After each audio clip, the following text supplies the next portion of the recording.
जय सीताराम।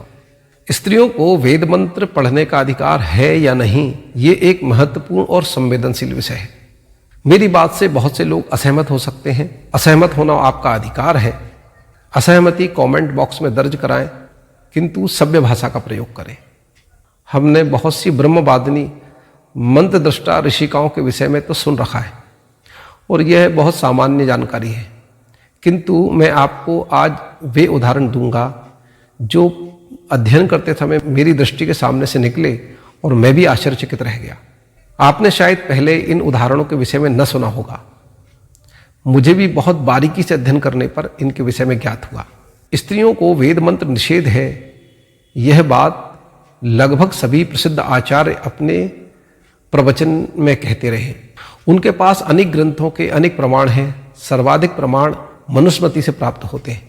मनुस्मृति में मिलावट है, यह सर्वविदित है, सबसे ज़्यादा संदिग्ध भी है, क्योंकि मांसाहार को लेकर मनुस्मृति में जो कुछ लिखा है वह पूर्णतः वेद विरुद्ध है और बहुत से विषय वेद विरुद्ध हैं, किंतु हम उन पर आज चर्चा नहीं करेंगे। आज का हमारा जो मूल विषय है वह स्त्रियों के वेद मंत्र के पाठ पर है, तो हम उसी पर रहेंगे। दो प्रमुख इतिहास ग्रंथ हमारे पास हैं, वाल्मीकि रामायण और महाभारत। भगवान राम का परिवार बहुत ही आदर्श, नीतिज्ञ और वेद मार्गी परिवार रहा है। जब हम वाल्मीकि रामायण को देखते हैं तो वहाँ हमें कुछ ऐसे उदाहरण देखने को मिलते हैं जो स्त्रियों के वेद मंत्रोच्चार पर प्रकाश डालते हैं। अयोध्या कांड सर्ग 20। सा क्षोम वसना हृष्टा नित्यम व्रत प्रायणा अग्निजुहोति स्म तदा मंत्रवत कृतमंगला। अर्थात कौशल्या जी रेशमी वस्त्र धारण कर मंत्रोच्चार पूर्वक अग्निहोत्र कर रही थी, अग्नि में आहुति दे रही थी। दूसरा उदाहरण वाल्मीकि रामायण से ही है। सुंदरकांड से हमें प्राप्त होता है, जब हनुमान जी सीता जी को खोजने के लिए लंका गमन करते हैं और वहां अशोक वाटिका में पहुंचकर सीता जी को खोज रहे होते हैं, तो वे मन में क्या विचार करते हैं। सुंदरकांड सर्ग 14। संध्या काल मनाहा श्यामा ध्रुव मेष्यति जानकी नदीम चेमाम शुभ जलाम संध्यार्थे वरवर्ष। हनुमान जी मन में विचार कर रहे हैं कि सीता जी संध्या करने के निमित्त इस शुभ जल वाली नदी में अवश्य पधारेंगी और मैं यहीं उनकी प्रतीक्षा करता हूं। अब ध्यान देने वाली बात यह है, अग्निहोत्र भी वेद मंत्र से होता है और संध्या भी वेद मंत्र से ही होती है। महर्षि वाल्मीकि और हनुमान जी दोनों परम विद्वान थे।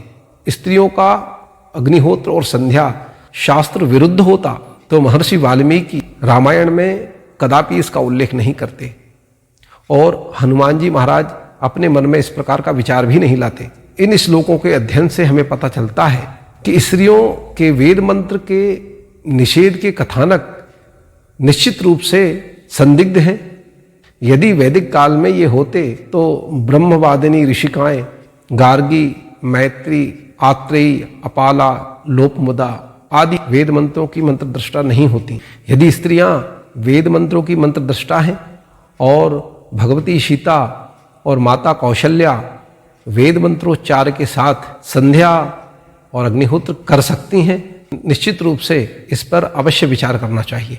मेरा उद्देश्य किसी भी विद्वान को ठेस पहुंचाना नहीं है।